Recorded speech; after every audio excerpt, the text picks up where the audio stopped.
বেসরকারি শিক্ষা প্রতিষ্ঠানে লক্ষাধিক শূন্য পদ রয়েছে। এই পদগুলো দ্রুত পূরণ করতে চাচ্ছে সরকার। এজন্য দ্রুতই ষষ্ঠ গণবিজ্ঞপ্তি প্রকাশ করা হবে। কিন্তু এই ষষ্ঠ গণবিজ্ঞপ্তি আগে প্রকাশ করা হবে নাকি বদলি আগে হবে, কোনটি আগে হবে এটি নিয়ে একটি দ্বিধাদ্বন্দ্ব আছে।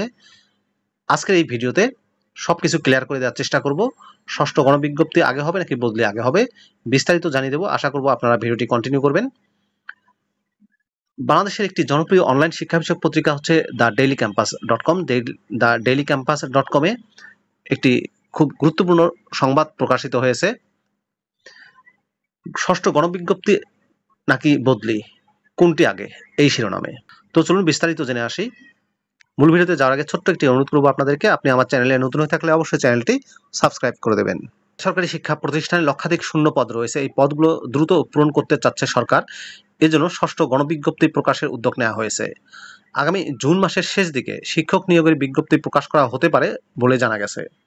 অন্যদিকে বদলির অপেক্ষার প্রহর গুনছেন নিজ বাড়ি থেকে শত শত কিলোমিটার দূরে চাকরি করা শিক্ষকেরা।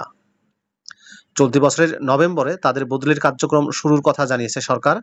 সরকারের এই চিন্তাভাবনায় বদলির আগে ষষ্ঠ গণবিজ্ঞপ্তি প্রকাশিত হবে বলে মনে করছেন সংশ্লিষ্টরা। মাধ্যমিক ও উচ্চশিক্ষা অধিদপ্তর এবং বেসরকারি শিক্ষক নিবন্ধন ও প্রত্যয়ন কর্তৃপক্ষ NTRC এর কর্মকর্তারা জানিয়েছেন, এমপিও নীতিমালা অনুযায়ী বদলির কার্যক্রম শেষ করার পর শূন্য পদের তথ্য সংগ্রহ করে শিক্ষক নিয়োগের গণবিজ্ঞপ্তি প্রকাশ করা যাবে। তবে বিষয়টি আসন্ন গণবিজ্ঞপ্তির ক্ষেত্রে প্রযোজ্য হবে না, কেননা এখনো বদলি কার্যক্রম শুরু হয়নি। এই প্রক্রিয়া চালু হওয়ার পর থেকে এটি বাস্তবায়ন হবে।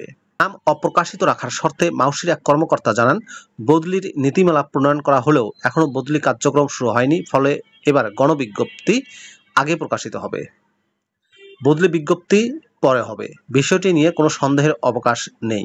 এদিকে বদলি কার্যক্রম শুরুর আগে গণবিজ্ঞপ্তি প্রকাশ করলে আদালতে রিট করার কথা জানিয়েছেন বদলি প্রত্যাশী শিক্ষকেরা। তারা বলেছেন, এমপিও নীতিমালা অনুযায়ী আগে বদলি বাস্তবায়ন করতে হবে, এরপর গণবিজ্ঞপ্তি প্রকাশ করতে হবে। এই নিয়মের ব্যত্যয় ঘটালে আদালতের দ্বারস্থ হবেন তারা বলেছেন, জুনিয়র শিক্ষকরা 9,300 টাকা বেতন পান, আর সহকারী শিক্ষকদের বেতন 12,500 টাকা।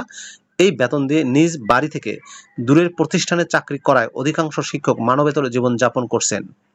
তারা নীরবে চোখের জল ফেলছেন। নারী শিক্ষকদের বিবাহ বিচ্ছেদ হয়ে যাচ্ছে। বিষয়গুলো বিবেচনা করে আগে বদলি কার্যক্রম শুরু করার দাবি তাদের। এ বিষয়ে বদলি প্রত্যাশী মহাজোটের প্রচার ও মিডিয়া সেলের দায়িত্বে থাকা মোহাম্মদ রাশেদ মোশাররফ বলেন, বদলি নীতিমালা 2024-এর 3.15 অনুযায়ী বদলির পূর্বে কোনো গণবিজ্ঞপ্তি প্রকাশ হলে বদলি প্রত্যাশী মহাজোট রিট করার নীতিগত সিদ্ধান্ত নিয়েছে। দীর্ঘ 53 বছর পর বদলি নীতিমালা হওয়ায় অধিকাংশ ইন্ডেক্সধারী শিক্ষক বদলির প্রহর গুনছেন।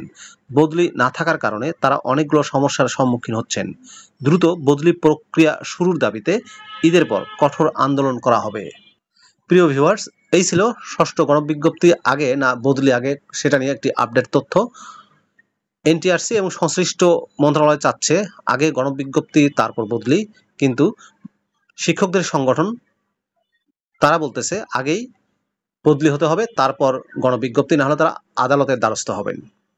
ভিডিওটি আপনাদের কেমন লাগলো অবশ্যই কমেন্ট করে জানিয়ে দিবেন। ভালো থাকবেন সবাই। আল্লাহ হাফেজ।